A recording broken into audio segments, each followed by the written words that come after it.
Pueti, I mean, because my old one broke, and I bought this second hand, but it seems to be in perfect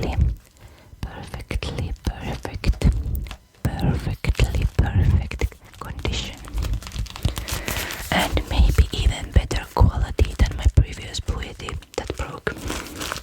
So I'm happy, and I'm also happy because I was sick for a week, but now I'm back to normal, and yeah, it feels good. Today I'm going to ramble about my experiences in meditation retreats, because I had a time in my life when I went to, I think, 7 times into a meditation retreat in Finland. There is this organization in Finland called Nirodha, that organizes retreats, vipassana meditation retreats in Finland. So I think it was 2017 when I was in my first meditation retreat, and then the last one was 2019. Then COVID happened, and then I moved, and I have not attended to a retreat now in a long time, but I thought maybe it would be interesting. Maybe it would be something you would want to hear me ramble about.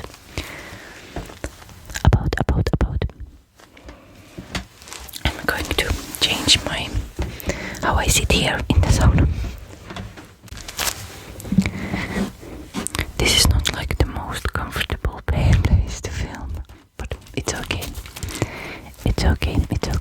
And I apologize in advance if you hear any car noises. I can't do anything about those, but maybe it won't be too bad. But yeah, I was 16 years old when I first got interested in meditation, and then I remember that I thought that one day I want to go to a meditation retreat, but I didn't know that you could go to one in Finland. So I thought then that I have to go abroad to do that. But then when I was 19 years old, almost 20, I heard about Nirodha and that they have meditation retreats in Finland. So immediately I booked a place in a meditation retreat then, and that was in September 2017. So I had just turned 20 years old when I went into my very first meditation retreat, and it was 3 days long. I think like 3 nights and 4 days actually, and it was a special meditation retreat because it also, like, of course we meditated for hours a day. It included sitting meditation inside and walking meditation outside, but also there were 2 teachers, one meditation teacher and the other one Qigong. I hope I say it right. The one was Qigong teacher, the other one. So we had also Qigong practices, movement practices outside, and that was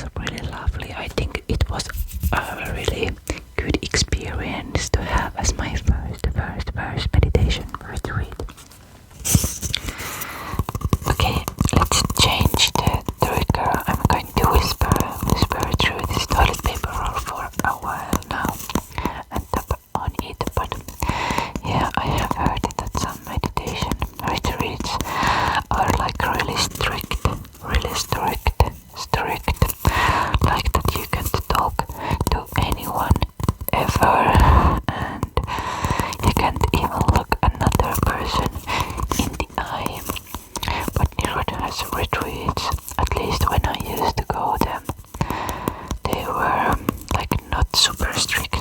Like of course they were silent retreats, which meant that everybody like accepted that no talking was allowed, and also you weren't allowed to look at your phone and stuff like that. No reading, no writing, and all of this is of course voluntary, because you wouldn't go into a place like this if you wouldn't accept these policies. But in Roda's retreats they had like these groups that sometimes would gather, and you could ask questions from the teacher and tell about your experience, and it wouldn't be like a conversation between the people who attended to the retreat, but you could still hear like another person talk and share their feelings and ask questions and stuff like that. I think that it's like a nice policy to have to take care of people during the retreat, because it is an intense time for a person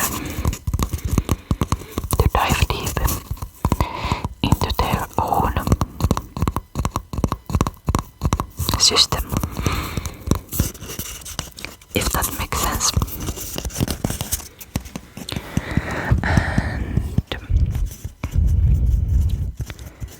And yeah, we would meditate for hours, sitting meditation inside, walking meditation outside, and qigong practices. And I had meditated like a little bit there and a little bit here, but I never had like a proper consistent meditation practice before I went to a meditation retreat. So it was a lot, but in a good way. But when I was 20 years old, I was really like unsure of myself and stuff like that. So I remember that I was like hiding almost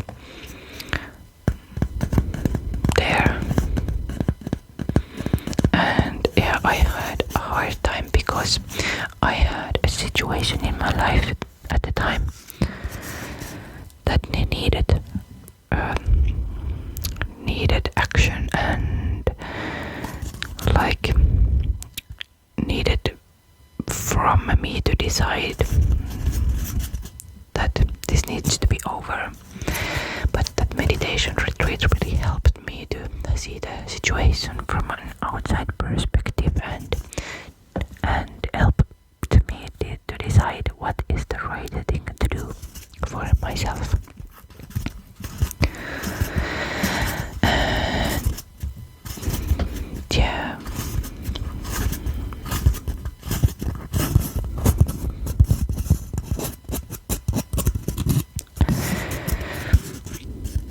I loved the qigong practices. I remember that every time we would do them outside, I would feel this tingling sensation in my body, like moving in different parts of my body, and it felt really nice.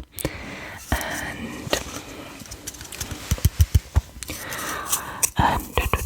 after the retreat, I texted my ex-boyfriend that now I believe in God.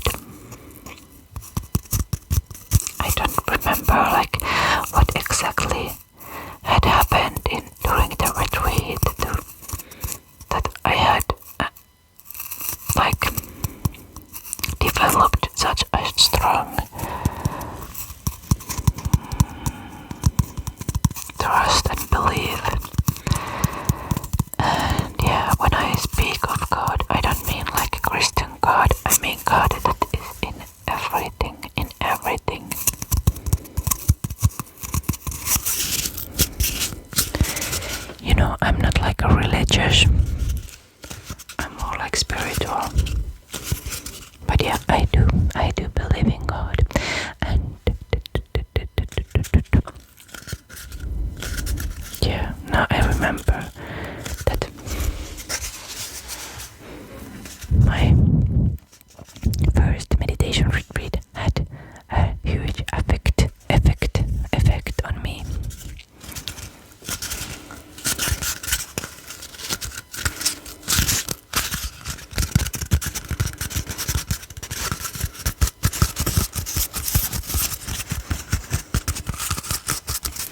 And after the first one, I wanted more. I wanted to go more and meditate more. So during the years of, I think, okay,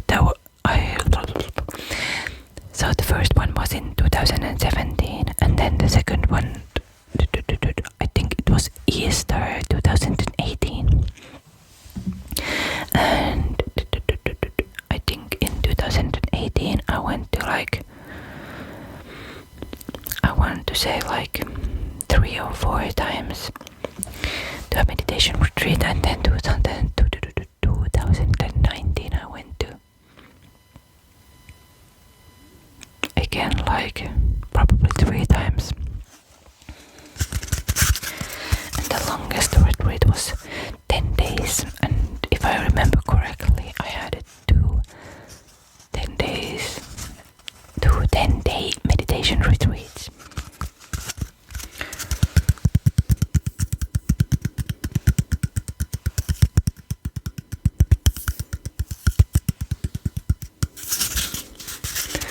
And what I remember, the first couple of days were the hardest, because your mind is really active, really buzzing and stuff like that. It's hard to transfer yourself into a different kind of way of being. You are not doing so much, you are meditating a lot.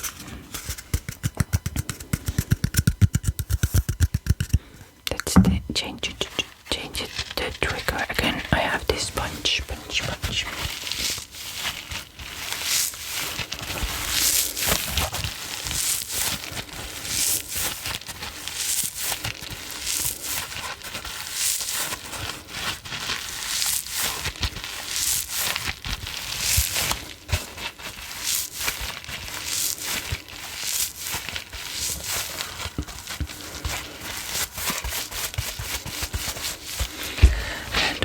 Sometimes it was really hard, because you are with yourself.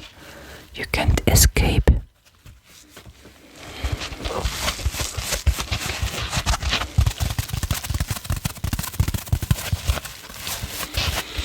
But I have such good memories also, I was eating and I had a green pea in my mouth. And I don't know, I was so present with it. I really felt it in my mouth, how perfectly round and smooth it was. And I got so happy about that pea that I started to cry when I was eating. And one time when I was doing my walking meditation outside, I noticed a grasshopper on the ground, and I started to look at it, and I noticed that it was laying eggs. It was laying her eggs on the ground, and I was staring at it with such awe and wonder, and it was beautiful.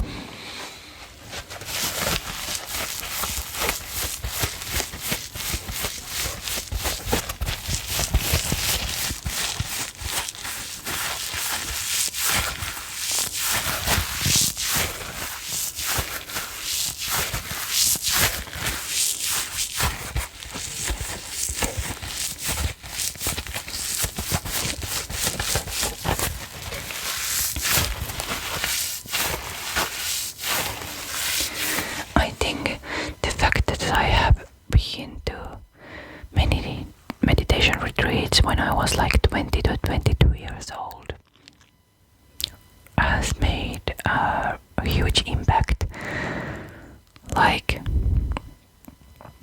has affected to why I am like I am now today.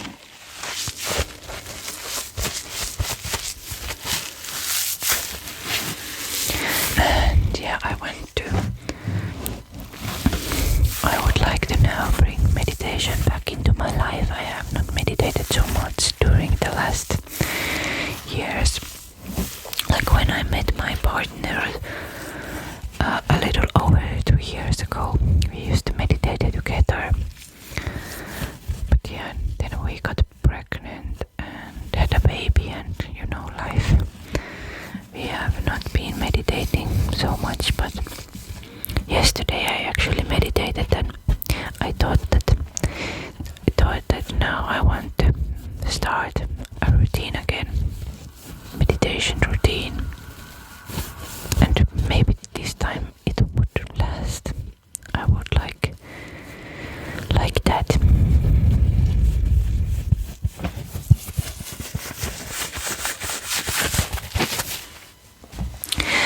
Actually, I have this book under the Blue Yeti called Mindfulness.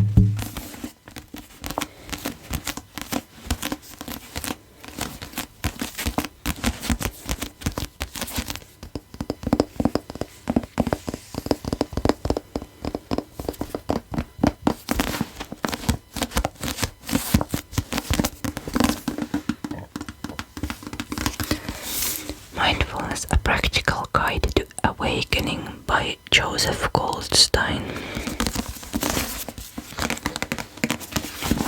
This is my partner's book. I have used this many times in my ASMR videos because I like the sound it makes.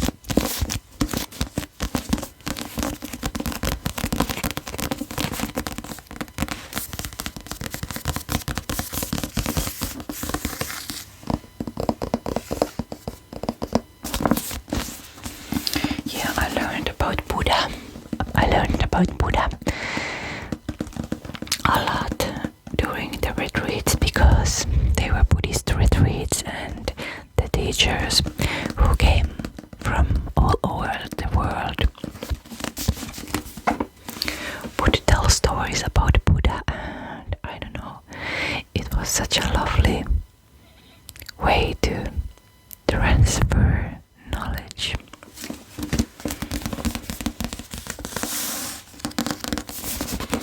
I love Buddha.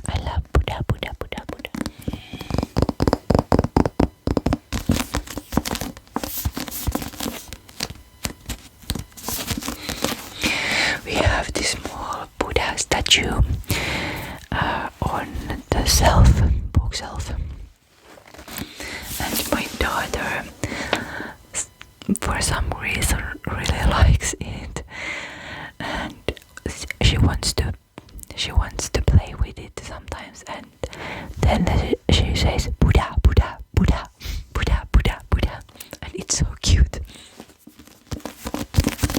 I feel like she has some kind of connection with it or with Buddha.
yeah, I'm really grateful that I had the opportunity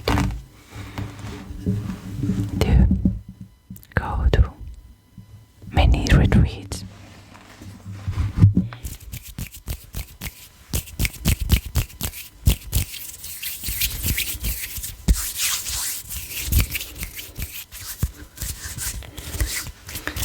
And the location for the retreat was so beautiful. So beautiful. I have bubble wrap. I'm not gonna pop it. I just want to make some gentle sounds with it.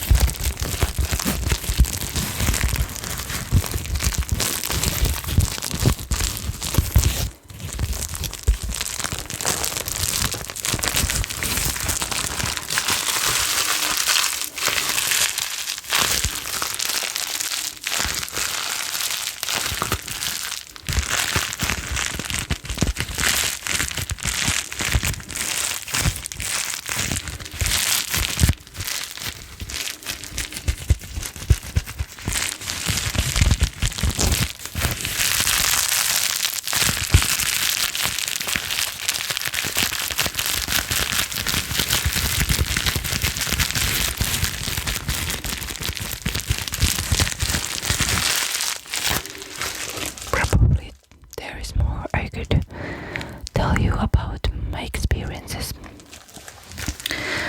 But you can ask if you have any questions, and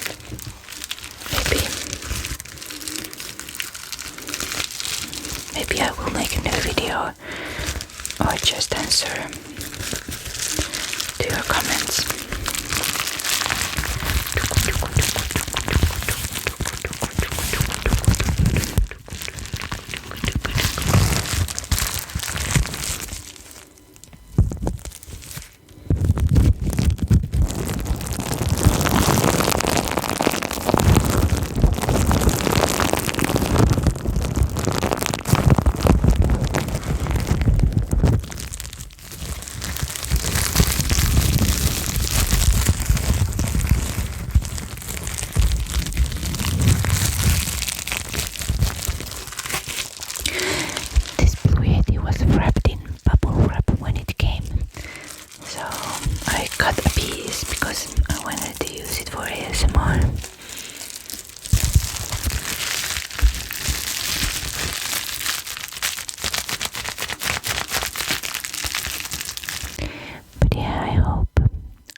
Has made you relax, and yeah, I'm going to go now. See you soon again.